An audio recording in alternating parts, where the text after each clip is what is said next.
débito. Usalas para todo. La entrevista central en Info 24. Otra mirada a la actualidad.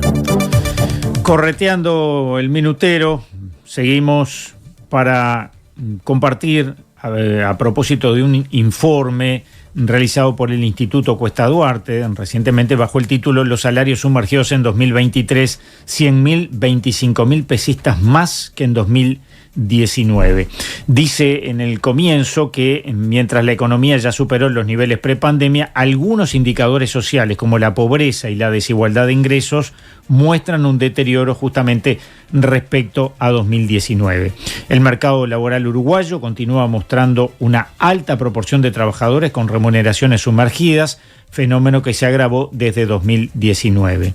El informe muestra también que en 2023 se registraron 548.000 ocupados con ingresos inferiores a 25.000 pesos líquidos al mes por 40 horas semanales, una cifra similar a la del año anterior, pero que representa un incremento de casi 100.000, 25.000 pesistas respecto a 2019. El país necesita un impulso más fuerte de la política salarial que a través de la negociación colectiva garantice incrementos reales importantes con un énfasis mayor en el salario mínimo nacional y en las categorías más sumergidas de los diferentes sectores de la actividad. Apenas 3 grajeas de este informe que vamos a estar tratando de profundizar con la economista Alejandra Pico, con quien nos reencontramos después de mucho tiempo. ¿Qué tal? ¿Cómo estás, Álvaro? Muy bien, una alegría y un agradecimiento por estar aquí en estudios. Bueno, gracias por la invitación y una vez cada tanto madrugar no viene tan mal. Dígamelo a mí. Bueno, un informe, estábamos conversando previo a salir al aire, que insume mucho trabajo, asumo que también mucho tiempo, pero que muestra una realidad que es preocupante, ¿no? Sí, en realidad este informe es un poco una actualización de un informe que nosotros venimos sacando hace bastante tiempo, que lo que trata de hacer es ir mirar, siguiendo el tema. Ahí está, ir siguiendo en términos de poder de compra, en términos reales, la situación y, bueno, dónde se ubican aquellos ocupados en general y los trabajadores asalariados, con un énfasis particular en los asalariados, que es un poco donde opera la política salarial y la negociación colectiva, que se ubican por debajo de ese umbral que es subjetivo y que nosotros hemos ubicado en los 25.000 pesos líquidos al mes por una jornada de 40 horas semanales. Y bueno, como es un informe periódico, en el último nosotros comparamos la situación de 2022 con la de 2023, que son los últimos datos anuales disponibles, pero también la comparamos con 2019, que es bueno, el año prepandemia y también previo a esta administración, y ahí están los números que tú ubicabas de en 2023 unos 100.000 ocupados más que en 2019, que perciben ingresos salariales por debajo de ese límite, de ese umbral monetario. ¿Y esto qué implica para el país? Porque tener tanta gente... por un lado hay gente sin trabajo, pero quienes tienen trabajo tienen ingresos que no les permiten tener una vida digna. Y esto es preocupante porque después esto repercute en otros aspectos de la sociedad, ¿no? Sí, ni que hablar. En realidad, el drama, digamos, o la problemática de los salarios sumergidos es algo de bastante tiempo. No es que saltó claro. En este periodo. Creo sí que lo más preocupante es que, partiendo de niveles que quizás no eran los deseables, ese incremento que se dio de 100.000 ocupados más, pero que además representan un mayor porcentaje en el total de ocupados, bueno, genera problemas en lo que tiene que ver con los ingresos de los hogares, por el fuerte peso que tienen los ingresos laborales en los ingresos totales de los hogares, y luego en las posibilidades de vida que tienen esos hogares, en las posibilidades de consumo, y bueno, hacen a la situación media del país, digamos. Tú decías, es una actualización que se viene haciendo. Acá están los datos comparados con el 2023, con el 2019. También decías, bueno, es una situación que se viene extendiendo a lo largo del tiempo. ¿Y qué se puede visualizar para un futuro inmediato? Porque inmediato ya parece mucho. Sí, bueno, como decía, creo que ese problema más estructural o más de larga data de tener un porcentaje relevante hoy en el total de ocupados, después del crecimiento que tuvo la cantidad de trabajadores con ingresos laborales sumergidos, hoy se ubica en el 33% del total de ocupados, pero de cualquier manera ya era un porcentaje relativamente elevado previamente. De fondo, lo que hay son ocupaciones, empleos que tienen baja productividad y por lo tanto se perciben por esas ocupaciones, ya sean en formato de trabajo independiente, por cuenta propia o como trabajadores asalariados, ingresos que son bajos, ¿sí? Porque son actividades también de baja productividad. Podemos encontrar, sí, quizás algunos sectores donde no hay una productividad tan baja, pero no son los trabajadores los que se apropian de los ingresos generados en esas actividades, pero en general estamos hablando de actividades con baja productividad. Entonces lo que se requiere ahí es medidas más de fondo, de pensar, en la generación de empleo de calidad.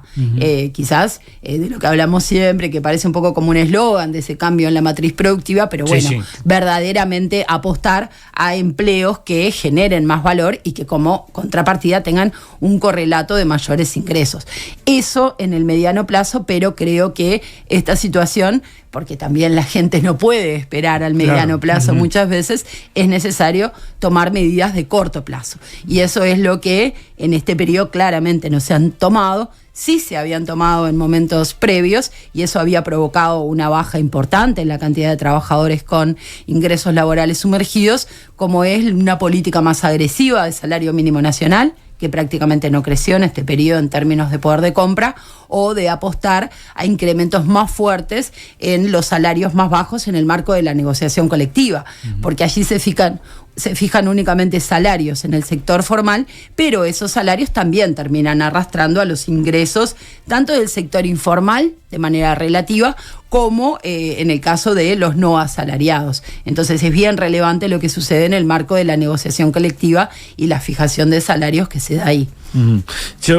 Hay datos, el informe, claro, es muy extenso, es imposible abarcarlo todo, pero en esos datos hay cosas que nos llamaban la atención. Por ejemplo, entre todo lo que tú decías, que los salarios sumergidos afectan en mayor medida a los jóvenes, a los residentes en el interior del país y a las mujeres. Son tres sectores de la población que son muy caros para la son sociedad. sectores bien relevantes. En el caso de los jóvenes, tienen importantes problemas para insertarse en el mercado de trabajo, tasas de desempleo de los menores de 25 años que son 5 veces más altas que las de los mayores de 25 años.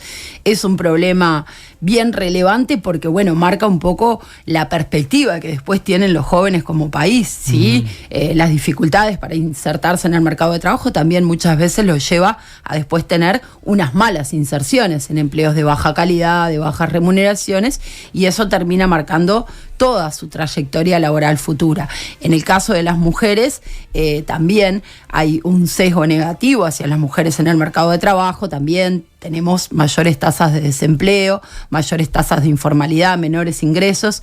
Esto se vincula mucho con las situaciones de pobreza infantil. Hay muchas de estas mujeres que tienen problemas de inserción al mercado laboral o ingresos bajos del mercado laboral, que son jefas de hogar, es decir, son las que están a cargo de un hogar con menores. Entonces esto genera otros problemas, o es lo que está detrás de otros problemas sociales, como el incremento de la pobreza o de la vulnerabilidad, y luego las heterogeneidades que tenemos a nivel país. Nosotros en el informe hablamos de los ingresos en Montevideo y el resto del país, pero en verdad el resto del país tampoco es homogéneo. Cuando empezamos a abrir, nos encontramos con algunos departamentos donde claramente hay problemas en el mercado de trabajo, no solo en materia de ingresos, sino también en otras aristas de la calidad del empleo, que después tienen un correlato en esas sociedades, ¿sí? Cuando miramos la situación de Artigas, Rivera, Cerro Largo, son situaciones del mercado laboral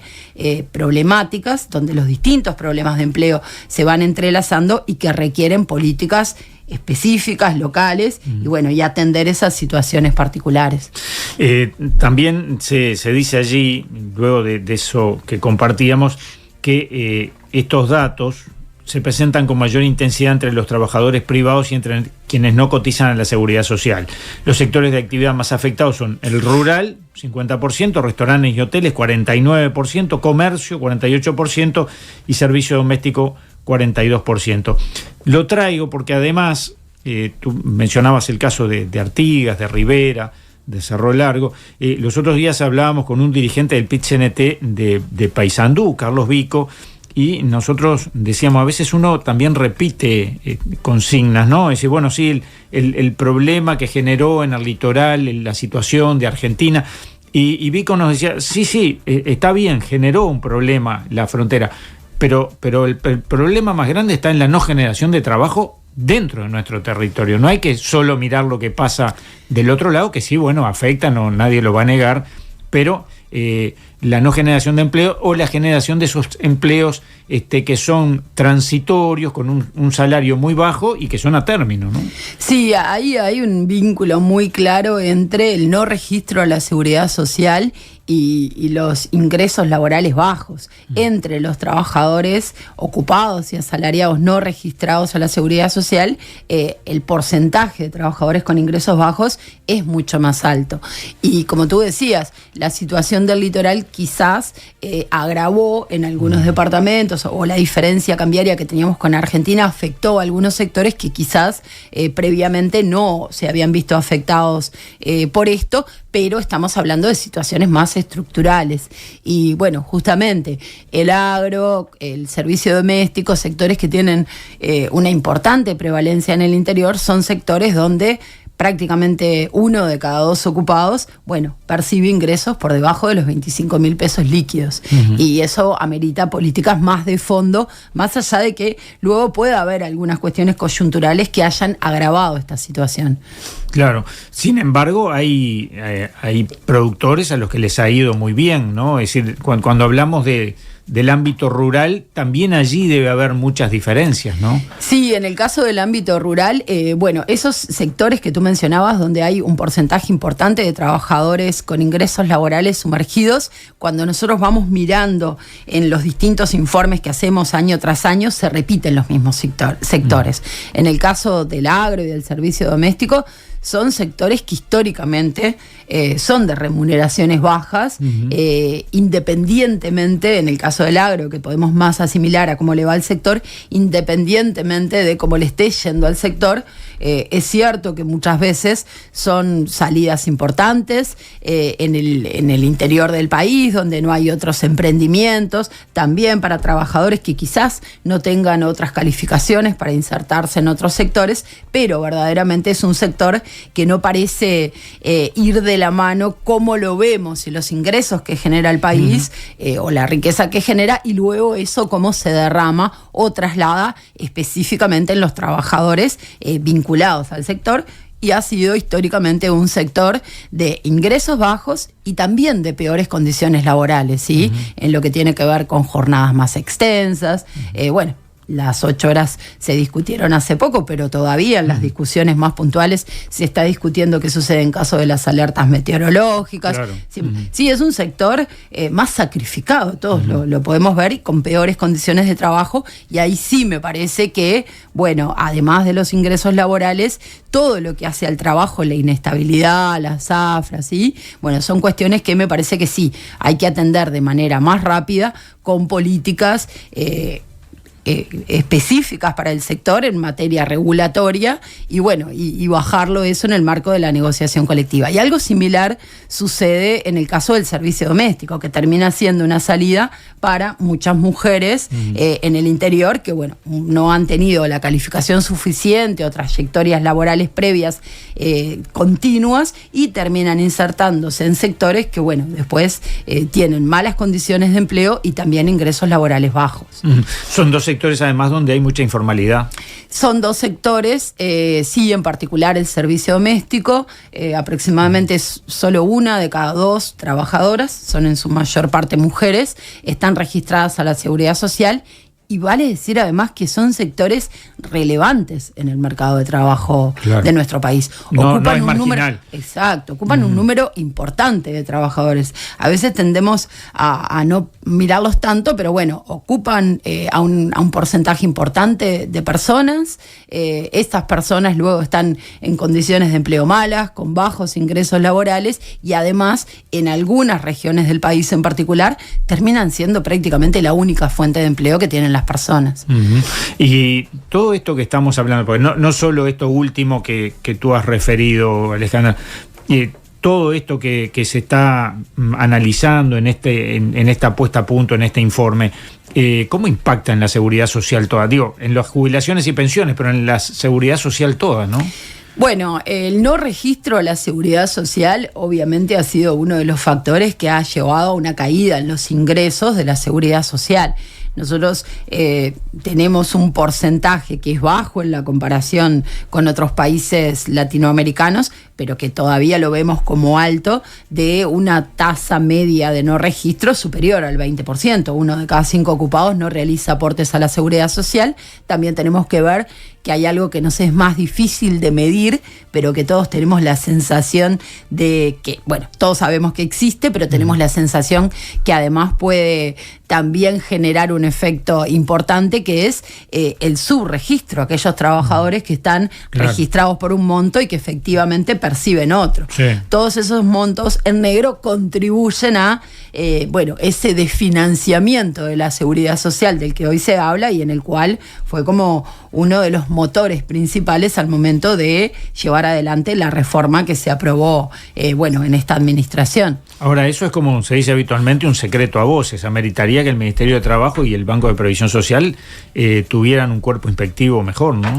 Sí. En algunos momentos, en el caso del no registro de la seguridad social, la informalidad, creo que hay que tener una política bien agresiva de aumento en particular de aquellos trabajadores que no están registrados, porque además de lo que esto produce en el financiamiento de la seguridad social, es importante mirar la desprotección que tienen esos trabajadores. El no registro de la seguridad social está bastante concentrado en algunas categorías de empleo, en algunos sectores de actividad y en algunos territorios. Entonces me parece que esos son puntas para poder atacar de manera más fuerte el problema, con controles, y también generando estímulos para algunos sectores que quizás hoy los cuentapropistas no están tan estimulados a registrarse en la seguridad social, porque el trabajador por cuenta propia muchas veces lo puede ver como un costo que luego no tiene el mismo beneficio que para los trabajadores dependientes, ¿sí? Como el seguro de desempleo, el seguro a la salud, otras prestaciones. Entonces me parece que hay que pensar en una política de formalización bien importante, porque además la informalidad se vincula con otros problemas de empleo, y también hay que pensar que hay algunos sectores que no son formalizables, ¿sí? Y que quizás ahí sí a lo que hay que apostar es a la generación de otros empleos. Hay empleos de baja calidad, de baja productividad, que no cierran, ¿sí?, en un esquema de formalización. Y ahí sí hay que pensar en sustitutos de esos empleos de mala calidad. Creo que hay alguna cantidad de empleos cuentapropistas, propios de la economía informal, que todos desearíamos que hoy pueden ser una salida para muchas personas, ¿sí? Claro. Para el momento. Claro, a veces es un poco cruel poner ejemplos, pero todos podemos pensar en algunos empleos que, hoy existen, pueden ser una salida momentánea para esas personas. Muchas veces tienen ingresos intermitentes, poco constantes, ¿sí? Entonces es más difícil pensar en situaciones de formalización, pero hay que encontrar una solución de empleo para esos trabajadores que muchas veces no tienen las calificaciones, la formación para insertarse en el mercado de trabajo, y en este mercado de trabajo que también está cambiando. Ya finalizando, porque nos quedamos sin tiempo, desde el gobierno no se ve esto mismo, ¿no? Tú me decías hoy que el ministerio, o no sé si más de un ministerio tal vez, cuando salen este tipo de informes trata de confrontar, de confrontar datos, no de enfrentarlos. ¿A qué conclusiones se llegan? Porque parece que la mirada es bien distinta con respecto a esta realidad. Yo creo que estos datos tanto nuestro informe, que en definitiva cuando hablamos de un crecimiento en cantidad, pero también como porcentaje del total de ocupados de los trabajadores con salarios sumergidos, otro informe que se publicó recientemente de Exante que habla de cómo fue el crecimiento de los ingresos, ya no en términos promedio de los hogares, sino según dónde se ubiquen en la distribución de los ingresos. Creo que todo esto lo que nos permite es abrir esos datos promedio que, bueno, nos ocultan cómo le van a las distintas personas en esos promedios. Y lo que vemos en esta situación es que más allá de que en datos promedio, tanto en lo que tiene que ver con una economía que en promedio ya es más rica que la que había en 2019, una situación de empleo que hoy nos permitiría ver que tenemos más cantidad de ocupados, más cantidad de trabajadores formales, o que el salario real o el ingreso real de los hogares también ya alcanzó los niveles de 2019, cuando lo empezamos a desgranar vemos que no a todos les fue igual. Y creo que obviamente esos resultados no son buenos para ninguna administración, porque hablan también de a dónde apuntó la política económica, y creo que claramente la política económica en este periodo no apuntó a beneficiar la situación de quienes más lo necesitaban, de los ocupados con menores niveles de ingresos o de los hogares con menores niveles de ingresos, y fue justamente a los que les fue peor. Alejandra Pico, muchas gracias por estos minutos aquí en Info 24, en este reencuentro después de tanto tiempo. Bueno, muchas gracias por la invitación, un placer.